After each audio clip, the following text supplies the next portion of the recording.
क्या screen share हो गई है?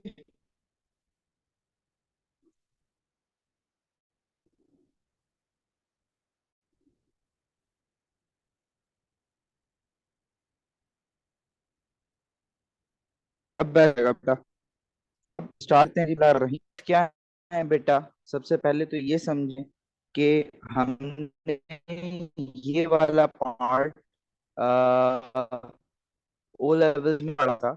ठीक है। आपके पास जो waves हैं वो एनर्जी को ट्रांसफर करने के काम आती है किसी भी एक पॉइंट से लेके दूसरे पॉइंट तक। अभी जो चीज यूज होगी दैट इज वेव्स। ठीक हो गया। वेव के पास डिस्टरबेंस इन द एनवायरमेंट से। ठीक है जी। दो तरह की वेव्स हैं। अच्छा अब यहाँ एक चीज समझें। मैं अभी दो नाम बता रहा हूँ वो सामने नहीं लिखे हुए लेकिन कुछ टाइम बाद आप पढ़ेंगे। दो तरह की वेव्स हैं। एक है जी आपके पास प्रोग्रेसिव वेव्स और एक है आपके पास स्टेशनरी वेव्स। थोड़ी देर में हम देखेंगे प्रोग्रेसिव और स्टेशनरी में क्या फर्क है। सबसे पहला पोजीशन क्या है जी। दो तरह की वेव्स है और दूसरी आपके पास स्टेशनरी वेव्स है। प्रोग्रेसिव वेव्स कौन सी होती हैं? ठीक है। प्रोग्रेसिव जिनमें एनर्जी पर है। ठीक है। जैसे मैं भी बात कर रहा हूं आपसे कि हम जो है आपसे जो हमारा डेटा ट्रांसफर हो रहा है कि आप मेरी बात सुन रहे हैं this is a progressive wave. ठीक है। और स्टेशनरी वेव्स वो होती हैं जिनमें एनर्जी ट्रांसफर नहीं होती। प्रोग्रेसिव के अंदर दो फर्दर टाइप्स आती हैं। एक का नाम है जी ट्रांसवर्स और एक का नाम है जी लॉन्गिट्यूडनल। ट्रांसवर्स वो होती हैं जिन्हें मीडियम की जरूरत नहीं है। They are independent of medium particles. यानी कि ये वेव्स नहीं जिनको हम radio micro infrared visible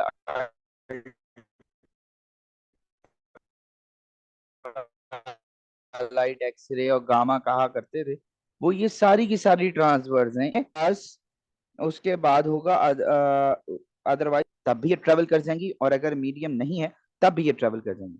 unlike longitudinal जिनमें सबसे बड़ा इशू ये है कि लॉन्गिट्यूडनल उस वक्त तक ट्रेवल नहीं करेगा जब तक आपके पास जो बेसिकली मीडियम है वो ना हो तो ये आपके पास लॉन्गिट्यूडनल वेव ट्रेवल नहीं करती। क्या आपको ये बात समझ में आती है? क्या इज दिस क्लियर? अगर ये क्लियर है तो फिर आगे बढ़ूं। बताइए अगर ये क्लियर है तो मैं आगे बढ़ूं। थम्स अप कर दें सारे ताकि मुझे समझ आ जाए कि आप लोगों को समझ आ गई है। अब्दुल रहमान, अमशा, इहाब, लाइबा, लीना, मुबश्शिर, नूर, वासे। अच्छा ये बेसिक था ये नहीं पूछेगा। जो उसने पूछना है वो मैं आज सुबह क्रेडो में भी एक सवाल करा रहा था उसमें उसने पूछा था कि जी इन टर्म्स ऑफ एनर्जी बताओ लॉन्गिट्यूडनल और ट्रांसवर्स को। इन याद रखिएगा लॉन्गिट्यूडनल ट्रांसवर्स दोनों एनर्जी ट्रांसफर करेंगी। दोनों में एनर्जी और वेव के दरमियान का यानी एनर्जी और पार्टिकल के दरमियान का एंगल की पॉइंट है। लॉन्गिट्यूडनल के अंदर एनर्जी और particle they are parallel to one another जो हमने यहां 0 डिग्री लिखा है आपके सामने। और आपके सामने जो ट्रांसवर्स है के पास क्या है जी उसमें 90 डिग्री यानी वहां परपेंडिकुलर है। ट्रांसवर्स में they are parallel to one another. क्या ये बात समझ में आती है? लाइबा, लीना, मुबश्शिर, नूर, वासे, अब्दुल रहमान।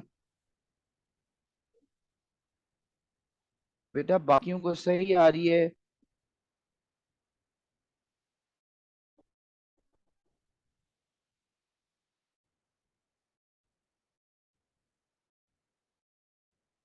ठीक है जी। इसके बाद कंप्रेशन, रेयरफेक्शन और आपका ट्रफ 6 पैरामीटर्स हैं जी वेव के। पहले आपने 4 पढ़े थे। जब आप ओ लेवल्स में थे। अब आप 6 पढ़ रहे हैं। वो 6 कौन से? Amplitude, time period, frequency, wavelength, ये 4 आपने ओ लेवल्स में पढ़े। अब क्या पढ़ने जा रहे हैं?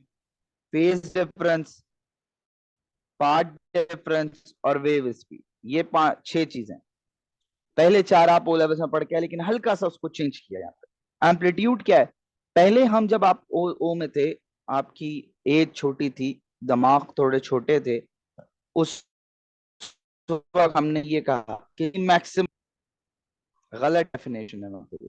जो टेक्निकल सही डेफिनेशन है एम्पलीट्यूड की, वो है maximum displacement of the wave from the position या from the centre. Maximum displacement of the wave, this is the definition of amplitude. अब अगर मैं इस वेव की बात करूं, तो ये मेरे पास एम्पलीट्यूड है, क्योंकि ये वाई एक्सिस पर क्या है मेरे पास? डिस्प्लेसमेंट। याद रखिएगा, अगर वाई एक्सिस पर एम्पलीट्यूड है आपके पास, तो दिस मींस कि आप किस चीज की बात कर रहे हैं? वाई एक्सिस पर डिस्प्लेसमेंट है, तो you are talking about amplitude. अगर displaced of the wave from the mean position. क्या ये बात समझ में आती है जी? बच्चे को भी पता है number of cycles in unit time या 1 सेकेंड। एक यूनिट टाइम हम जनरल लिखते हैं, लेकिन होता वो 1 सेकेंड है। टाइम पीरियड क्या है? टाइम पीरियड है जी wave, time taken by a wave to complete one oscillation. Wavelength क्या है जी? वेवलेंथ के लिए आप 2 पॉइंट याद रखिएगा।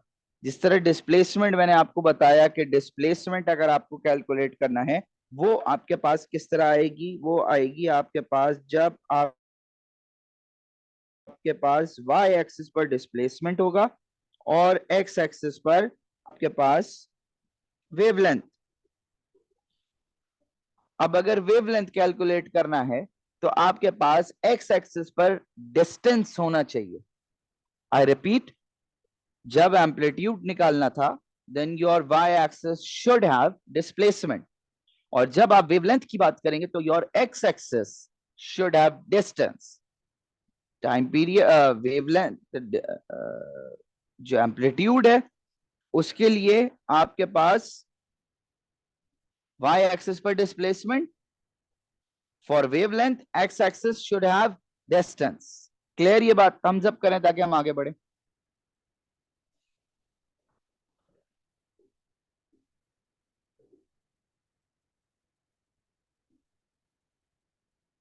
लीना, मुबशिर, नूर, वासे, खुजैमा, अरफा, शाफे, अयान। क्लियर? ओके। अच्छा, ये जो चीज है ना, ये वाली, ये I would like to request कि आप लोग 1 सेकंड इसका स्क्रीनशॉट ले लें, या कुछ इस तरह। मैं समझा रहा हूं, ये as it is show that करके आता है।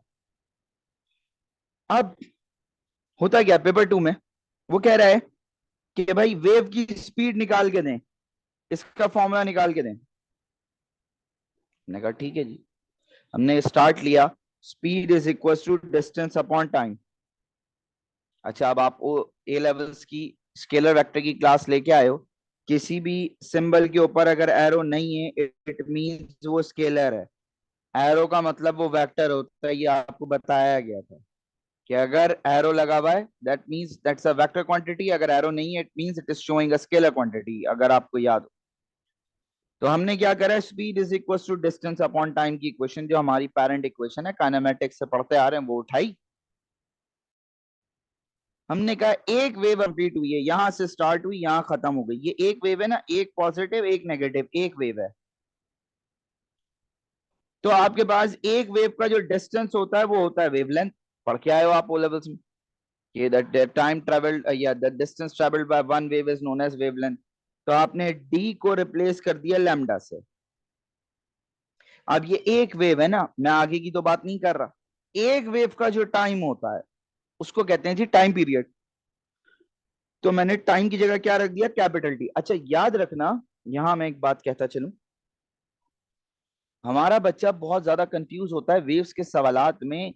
कहीं लिखा होता है स्मॉल टी, कहीं लिखा होता है कैपिटल टी। स्मॉल टी का मतलब है इंस्टेंटेनियस टाइम, उस टाइम वैल्यू पे।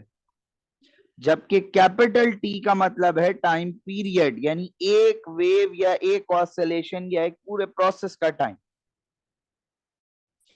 अब आपने इन दो वेरिएबल्स को रखिए इन दिस इक्वेशन, तो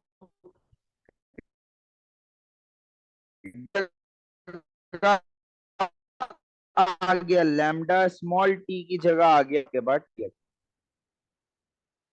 जब आप किया तो हम इसको इस तरीके से भी लिख सकते हैं इनटू दिस डिवाइड मसला, इस तरीके से भी लिख सकते हैं। मुझे याद आया कि frequency is 1 over time period,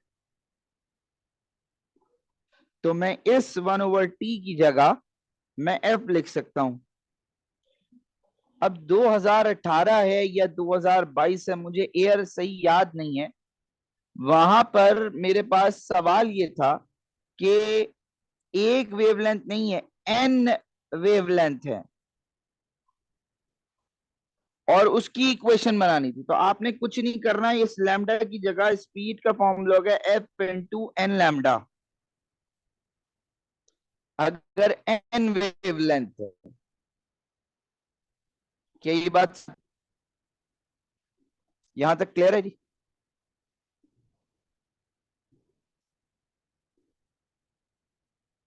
अगर यहां तक क्लियर है तो मुझे थम्स अप करके दें, मैं आगे बढ़ूं।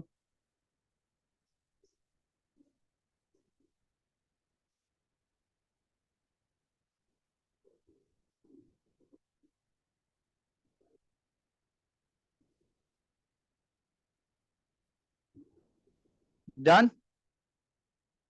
थम्स अप करें ताकि मैं आगे बढ़ूं भाई। अयान, अब्दुलरहमान, अमशा, अरफा, इहाब, लाइबा, लीना, मुबशिर, नूर, वासे। ओके, ओके जी। अब फेस क्या है? यहां से एएस फिजिक्स स्टार्ट हुई। Welcome to A level physics. इससे पहले आप ओ लेवल फिजिक्स पढ़ रहे थे। आपके पास अब कहानी क्या है? एक सेकंड रुकिएगा।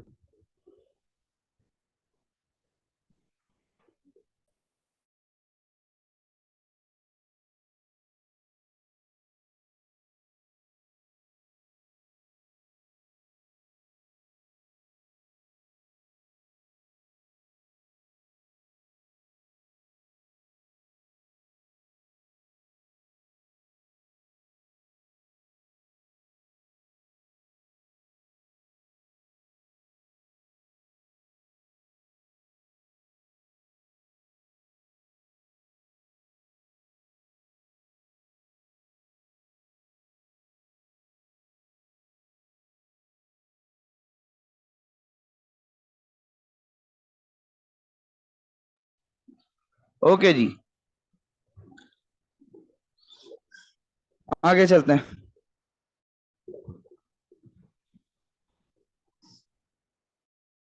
फेस क्या होता है? देखें, मुझे ये पता है कि जैसे एक वेव का कंप्लीट टाइम पीरियड थ्री पूरा टाइम पीरियड होता है, एक वेव का जो टाइम है that is known as time period. इसी तरीके से अगर एक वेव कंप्लीट हो रही है तो जो उसका एंगल होगा वो 360 होगा या 2 पाई होगा। क्या ये बात समझ आती है?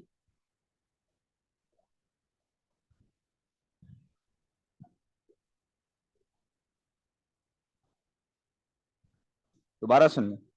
एक वेव का जो पूरा टाइम है that is known as time period, और उसी वेव का जो पूरा एंगल जब वंस इट इज कंप्लीटेड, तो वो जो एंगल होगा दैट विल बी 360 डिग्रीज और 2 पाई। क्या ये बात समझ में आती है आप सबको?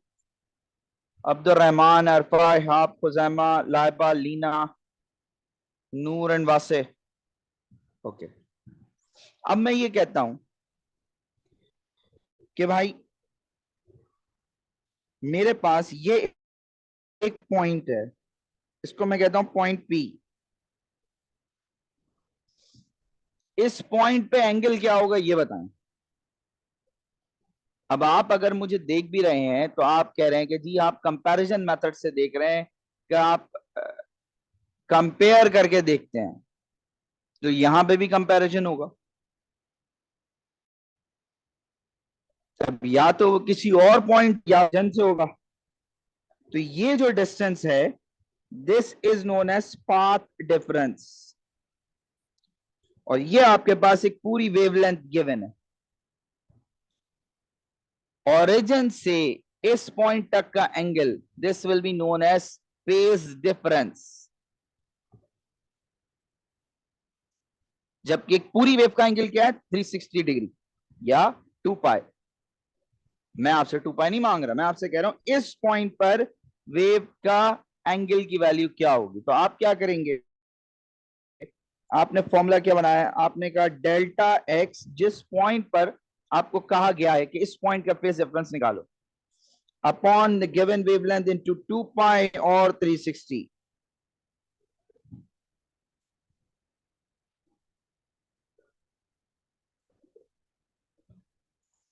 क्या ये बात समझ में आती है? या तो आप 360 से मल्टीप्लाई कर दें, आपके पास इन टर्म्स ऑफ डिग्रीज आ जाएगा, या आप इसको मल्टीप्लाई कर दें 2 पाई से, तो रेडियंस में आ जाएगा। क्या ये बात समझ में आती है? बताइए थम्स अप करके, ताकि मैं आगे बढ़ सकूं।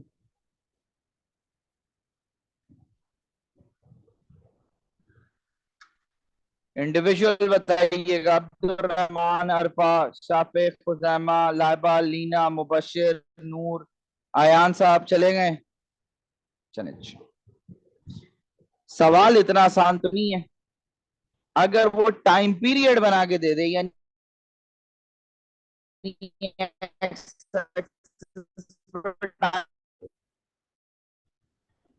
दिया था, वेवलेंथ दी हुई बना के दे दे,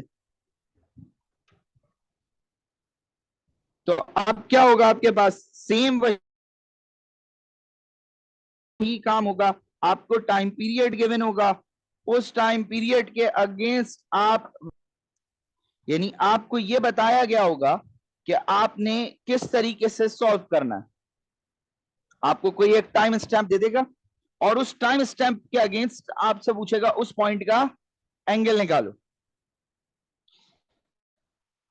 इसके सबसे ज्यादा सवालात मैंने पेपर 2 में देखे हैं। पेपर 1 में वेवलेंथ वाले की, क्योंकि वो इंटेंसिटी कैलकुलेट करवा रहा होता है वहां पे।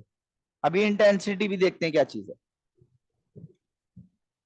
अभी के लिए आपने क्या करा, आपने ये कहा कि अगर वेवलेंथ है तो आपको वो पॉइंट का डिस्टेंस देगा, जिसको हम पाथ डिफरेंस कहते हैं, upon lambda into 2 pi into 360 करा, आपके पास फेज डिफरेंस आ गया। क्या ये सिर्फ ओरिजिन से लिए है? The answer is no. ये दो वेव्स के पॉइंट्स के दरमियान भी निकाला जा सकता है।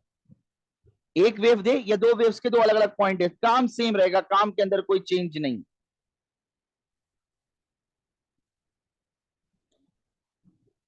अगर वो टाइम पीरियड के हिसाब से दे देता, आप टाइम पीरियड के हिसाब से कैलकुलेट कर लेंगे,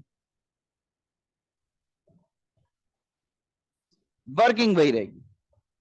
क्या यहां तक बात समझ में आती है? अब आते हैं कि इन फेज और out of phase. In phase और आउट ऑफ फेज क्या है? इन फेज का मतलब यह है कि जब आपके पास वेव के दो पॉइंट्स के पार्टिकल सेम डायरेक्शन में ऑसिलेट कर रहे हो, मूव कर रहे हो।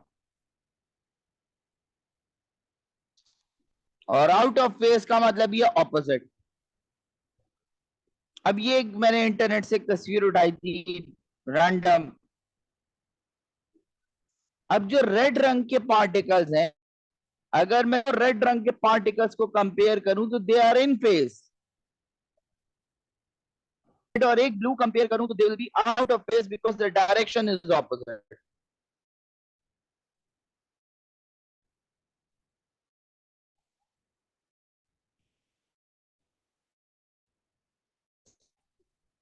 इन फेज का मतलब क्या हुआ, जब आपको पता है ट्रांसवर्स है पर पॉसिबल नहीं है, वो लेवल्स के टीचर ने आपको बताया।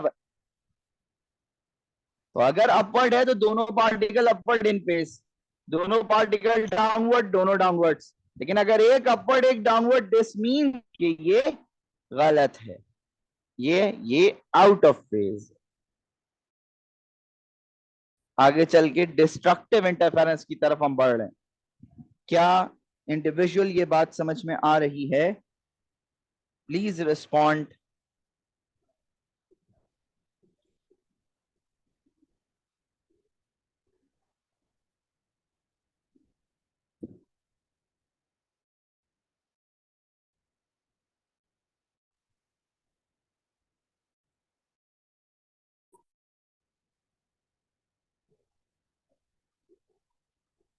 बताइए भाई, यहां तक क्लियर है? जी मुबश्शिर भाई, अपना सवाल टाइप कर दें या वॉइस नोट भेज दें मुझे, या बल्कि एक मिनट रुकें।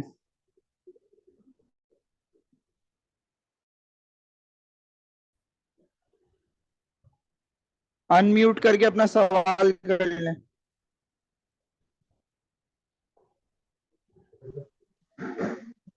जी सर। नहीं सर, कोई इशू नहीं है। Mubashshir, okay. Arfa, do you have any question? Mubashshir Ahmad, मैं आपसे बात कर रहा हूं। Sir in phase out of phase वापस कोई मंगा लीजिए। प्रॉब्लम? ओके, देखो मेरे पास अभी दूसरा पेन नहीं है, मैं इसको स्पॉटलाइट पे लाता हूं। आगे जी।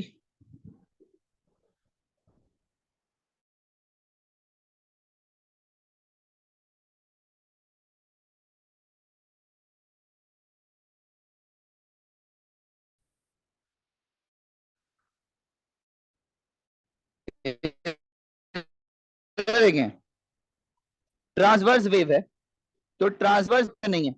एग्री करते हैं मुबश्शिर भाई?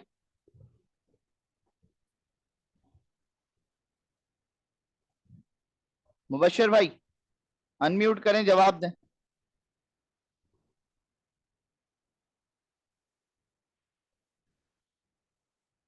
थोड़ी देर के लिए अपना माइक अनम्यूट रखें, साथ साथ बात करें उससे। मुबश्शिर अहमद, अच्छा, अब कोई से भी दो पॉइंट्स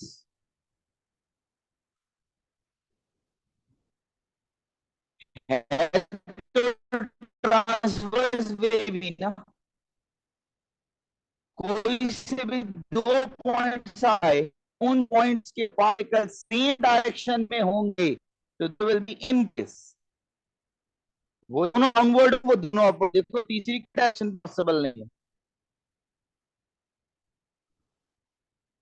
है। इस पोजीशन, क्या अब क्लियर है मुबश्शिर?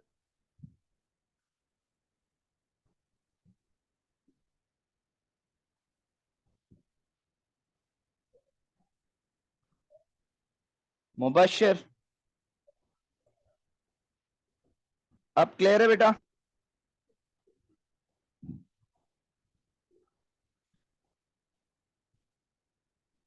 म्यूट हुए वो, सॉरी।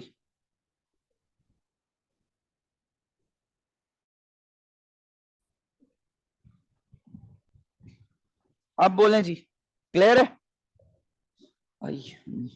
जी सर क्लियर है। ओके, अच्छा, अब आगे बढ़ते हैं।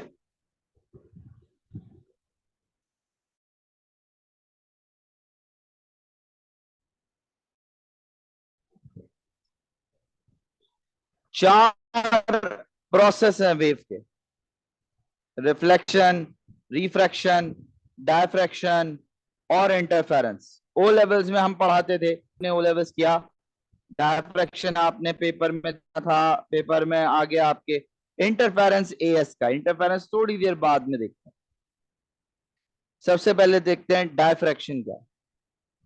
डायफ्रैक्शन से पहले रिफ्लेक्शन और रिफ्रैक्शन समझते हैं। देखें, रिफ्लेक्शन का प्रोसेस क्या है? कोई वेव गई, टकरा के वापस आ गई, this is bouncing back of a wave. आप लोग मुझसे अच्छा पढ़ा सकते हो माशाल्लाह से।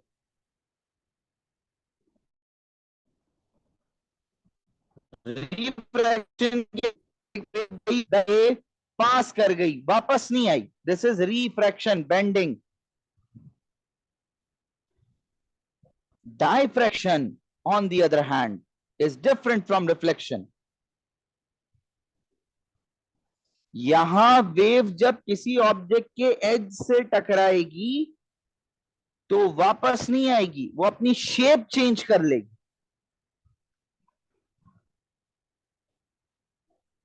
और अगर लीनियर वेव फ्रंट है तो सर्कुलर हो जाएगा। सर्कुलर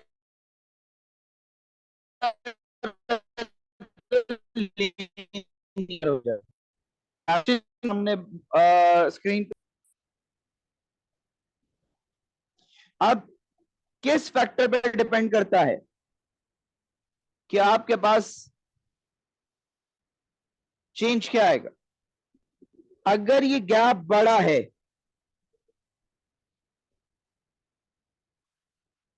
तो आपके पास,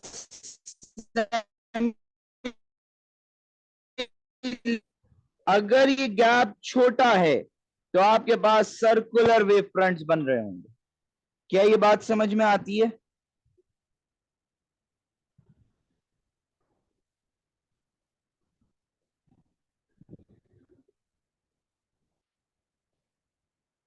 क्या ये बात समझ में आती है बेटा?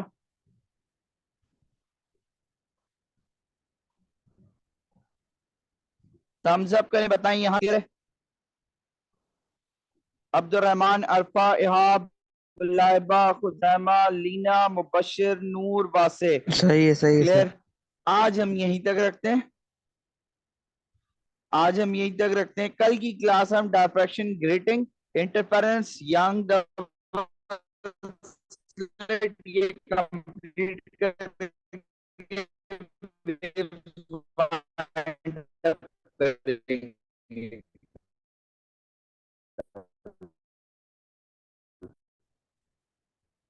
कल क्लास भी होगी।